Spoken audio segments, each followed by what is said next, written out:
I do not think that it is white supremacy to oppose affirmative action. In fact, I think it is racist to be in favor of any program that benefits one race at the expense of another race and is designed to do so. But according to members of the left, it would be quote-unquote white supremacy, presumably, to oppose affirmative action.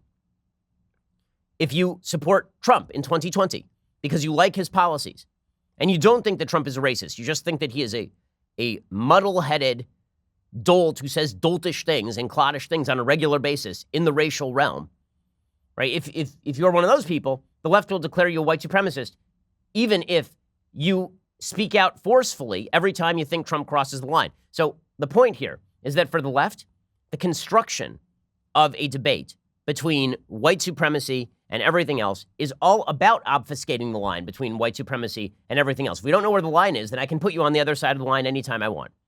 So a perfect example of that yesterday. So Alexandra Ocasio-Cortez puts out this long tweet thread about white supremacy.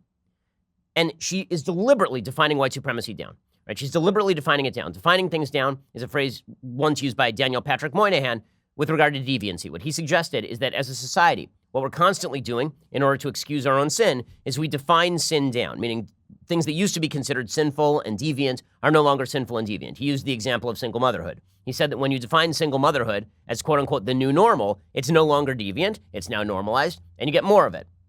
Well, the left is defining white supremacy down in a different way. What they're doing is they're saying everything is white supremacy. So what do you get? What you actually end up getting more of is people labeling each other white supremacists, and that's what the left wants. Okay, so now to AOC's thread. So AOC tweets this out yesterday, quote, "There is a difference between white supremacists and white supremacy." Okay, first of all, when she says this, what she's actually attempting to do now is take the definition of white supremacy and broaden it out to include a bunch of people who are not members of the alt-right, who don't write manifestos about Hitler, who don't go and shoot up El Paso Walmarts, who are out there, right? They suffer from white supremacy. As you'll see, wait until she broadens this definition because it's so broad that it can be shaped to encompass nearly anything. So she says there's a difference between white supremacists and white supremacy. So first move in this broadening of the definition. You can't say you're not a white supremacist just because you're not a white supremacist. Maybe you are. Maybe you suffer from white supremacy and you just don't know it. She says, white supremacy is like a virus. Okay, still no definition, but it's like a virus, meaning that it infects people. It jumps from person to person without them knowing it because you don't know if you're sick. She says, supremacists are those who have been completely overcome by the disease, but supremacy, the virus, exists on a larger scale beyond just the infected. It also lays dormant. So, just to be clear, the virus, so go back to the prior tweet for a second, the virus exists on a larger scale beyond white supremacists and also can lie dormant, so you can never have exhibited any symptom of white supremacy, but still you can suffer from white supremacy. You can be a carrier of white supremacy.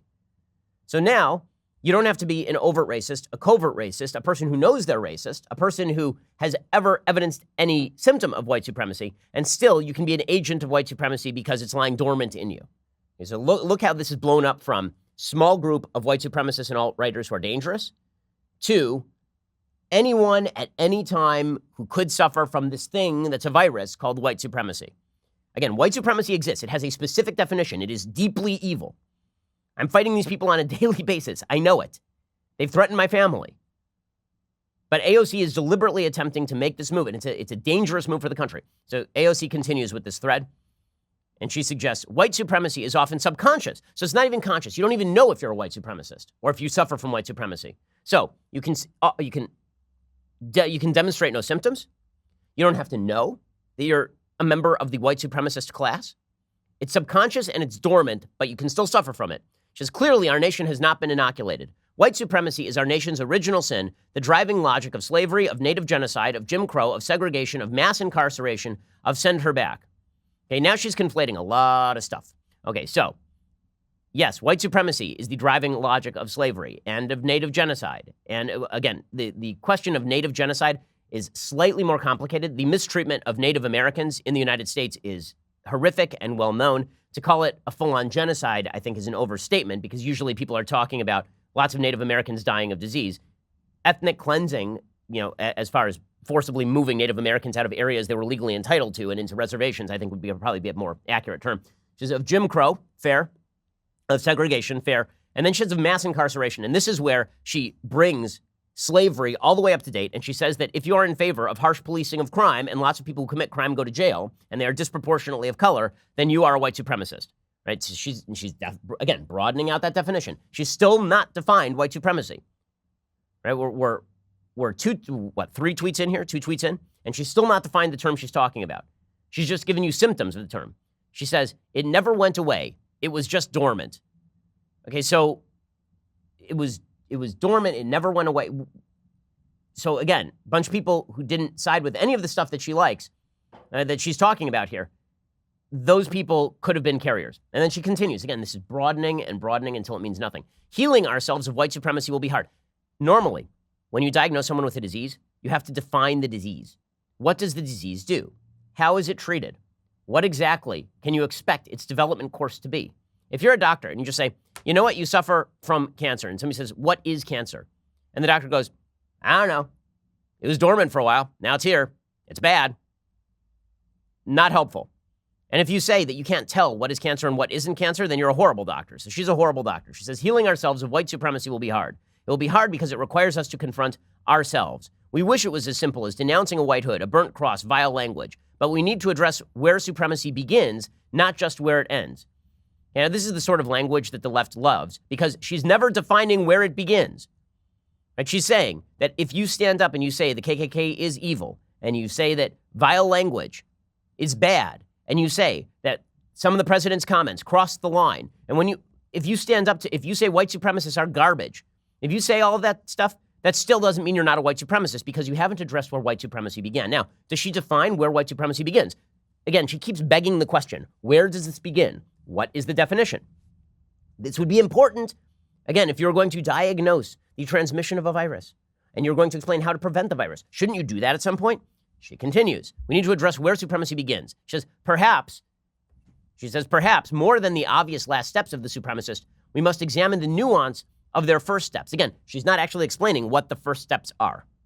She's not explaining what the first steps are because what she wants to say is that being the first step means being conservative or Republican. That's what she wants out of this. In the end, the place that she doesn't actually say out loud, but where she wants to go, is that if you are against affirmative action, if you believe in, if you're against criminal justice reform, for example, if you believe that police forces across the nation are not systemically racist, if you believe that America's legal institutions are not institutionally racist, that the legacy of racism and slavery obviously has after effects because history always has after effects into the present, but that America is, under its current legal regime, the fairest nation in the history of the world with regard to race.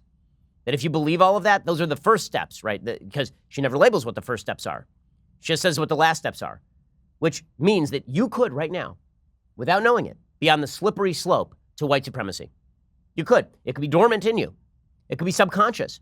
You might not even recognize what you think about things. And you could be on that slippery slope all the way down into white supremacy. Now, Tucker Carlson is getting a lot of flack for saying that white supremacism isn't a problem in the United States.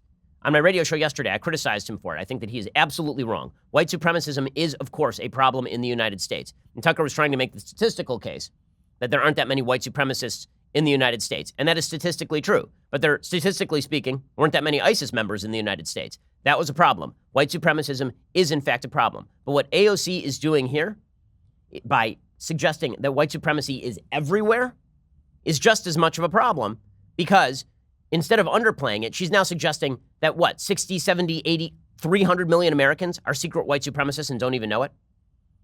She says, recognizing white supremacy in ourselves, our institution, our subconscious, our own past remarks or acts, no matter how consciously unintentional, I don't know what consciously unintentional means, is what makes the healing work ahead challenging, but it is not impossible, and confronting it is the only way to move forward. Again, what she is doing is now setting herself up as the arbiter of what white supremacy is without defining it, which is the mark of arbitrary judgment. It is the mark of a bad politician, and frankly, the mark of a bad person morally. If a person says, I have a moral standard, I'm not going to tell you what it is, but I'll tell you when you violated it. That person should not be your moral standard, obviously, because they are not trustworthy. And this is what is undermining trust in the moral standard. It's why the right looks at the left and says, okay, you guys are ripping on racism all the time. We're fine with that. But how about that Al Sharpton guy that you were praising like a week ago? You were talking about bigotry and how bigotry is bad. And AOC is taking magazine covers with Ilhan Omar and sponsoring legislation with her. no, you don't get to be the arbiter because your standard is not only unclear, it is cynically defined in order to put people who you don't like outside the box and keep yourself in. AOC concludes with this clever and yet dangerous tweet thread. She says, what this moment is asking of us is to discuss white supremacy and racism as much, or possibly more than, white supremacists and racists. When we do that, I believe we will start to make progress. Well, actually, if we do it in the way that she's talking about, it will be the opposite of progress, because this is just excuse making for her calling everybody she doesn't like a racist. And that's all this is. When you boil all this down, what this means is that she's given no definition of white supremacy. She's given no definition of those first steps toward white supremacy. She's just going to sit there and on a case-by-case basis tell you that you're the problem. Because I don't see her doing it. It's so funny. She talks here about ourselves, self-examination. When was the last time you heard AOC talk about her own self-examination of her own inherent bigotry? Ever? Of course not. She means you. She says it is incredibly important we recognize that perfectly normal, good people are capable of aiding racism and white supremacy. So you're a good person and you're normal, but you're still aiding racism and white supremacy. This brings you full circle to the soul cycle equinox nonsense. Just recognizing that it is not about pillorying people. Yeah, I'm sure. It's about learning to recognize the virus and end an oppressive system designed to hurt us all. Yeah, sure, lady. I'm sure that this is not about pillorying people. I'm sure that you will never act in bad faith and simply call your political opponents like Nancy Pelosi racists just because it serves your political ends. I'm sure that you will engage in deep self-reflection today about your own bigotry and helping out Ilhan Omar. I'm sure.